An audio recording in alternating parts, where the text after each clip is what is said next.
What's up, everyone? Peta Party. Today we're going to be going over a thing that's popped up in a lot of my videos lately. If you followed the GameStop AMC Theaters debacle with Wall Street bets, you probably already know what it is. And that's the concept of diamond hands.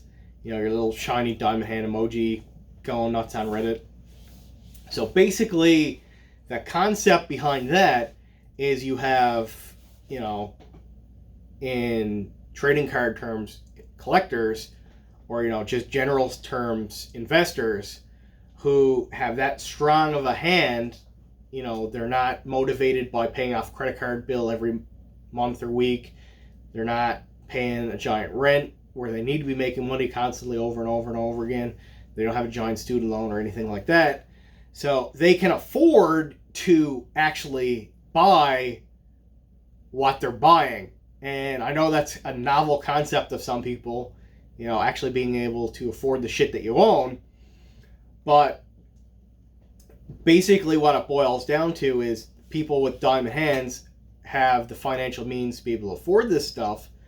So they're not in a few weeks or a couple months automatically looking to try and sell it to buy something else. Or, oh shit, their muffler went on the car and they got to sell it so they can pay for a repair bill.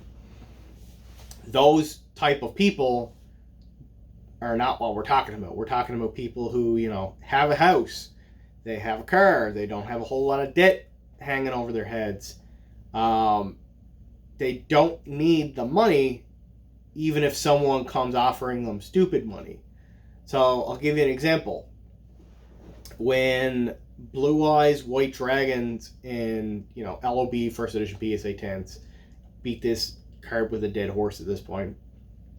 If you had a copy when they were, selling for $9,200, $9,400 back May of 2019, I think it was.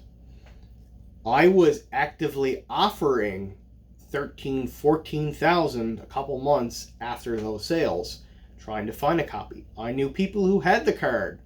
I knew multiple people who had multiple copies. I was offering them those prices, which, were considerably higher than the last sold, and people still wouldn't sell. And it's not because I was lowballing them or giving them a bad offer. I was offering anywhere from 40, 50% over what the last ones were going for. It's just that they didn't need the money, so why would they sell something they don't want to sell? They don't need to sell it. They're not trying to pay for their student loans that got to be paid every month. They're not trying to pay down a house that just burned to the ground and they didn't have house insurance and, all of a sudden they got to pay the bank off. You're not talking about people like that. You're talking about people who bought stuff that they could afford so they don't have a financial noose hanging around their neck that can snap it at any given moment if something goes wrong.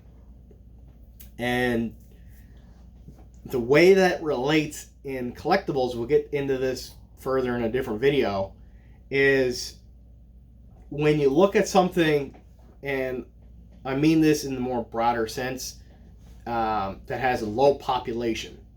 So you're talking PSA 10, First Edition LB, your Shonen Jump prize cards, your First Edition base Pokemon cards. You might look at a pop report and say, oh, well, that's like 80, 90 copies. That's a lot. That has 60, 70 copies. That's a lot. Why are these cards this high in price? It's because all it takes is if something is a pop of 80, if 60 of the copies are in collectors' hands and they have, the registry set, or they just have their favorite Yu-Gi-Oh monsters when they were a kid, or their favorite Pokemon when they were a kid, and once they acquire that card, they're never selling unless, some unforeseen circumstance would come up. We had a death in the family, someone might get sick, they themselves might get sick or die, and all of a sudden, their wife's auctioning off on Pawn Stars or something. We're not talking about that. We're talking about long-term collectors or investors, because they do it too, who are holding on to something for, 5, 10, 15, 20 years, maybe till they die. And a lot of people don't seem to understand that a pop of whatever PSA is telling you of a card doesn't mean that that's the amount of copies that are on the market. Doesn't mean the amount of copies you can buy. Because you've got people who have diamond hands, they're not paper hands bitch, who's going to fold the second they have internet bill coming in higher than what they thought because they were playing StarCraft too much at night and they got a fixed amount of data they can use. We're not talking about stupid shit like that. You're talking about people who can afford the stuff that they're buying and they don't have to sell it. Doesn't matter how much money you offer them. You could offer them double what current market is. You could offer them 10 times what current market is. They're not going to sell the damn thing. And that's because they don't need the money. And I've run into this with a few people who, you know, even I've sold stuff to over the years, and I've tried to buy it back at more money and sometimes considerably more money than what they paid me. And they're just like, no, I don't need the money. I don't want the money. I just want the card. And it sucks sometimes because you as a collector, you know, you want all the stuff that you want. You don't want to be behind, you know, this invisible wall of a secret society of people who have all these cool cards that just because you were a year or two late getting to the game, you can't afford or you can't track down anymore. And that honestly really does suck. But there's literally only so much of this stuff to go around. So, unfortunately, the way it works with supply and demand, if the supply goes down, which is what happens when, you know, these cards go into someone's long-term collection, the demand is either going to generally stay the same or go up as more people, you know, get more financially stable. They're finding old YouTube videos. They're getting back into stuff they were as a kid because people like Logan Paul or Stevie Aoki are hyping it up. And it's bringing more people into the hobby and driving up demand. That's when you see the prices spike a lot because you've got these diamond hands, jazz hands, collectors and investors who just aren't willing to sell this shit either at all or at whatever the current market price is.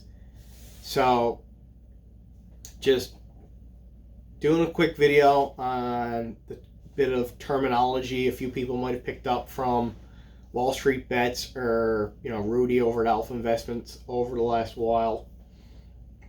He does use that a lot, I'm going to say. Just wanted to clarify that a bit in case you didn't know what it was or you're too afraid to ask. But that's pretty much what it boils down to in terms of collectibles anyways. So if you got any questions, hit me up down below. And hope you learned something today and have a good one.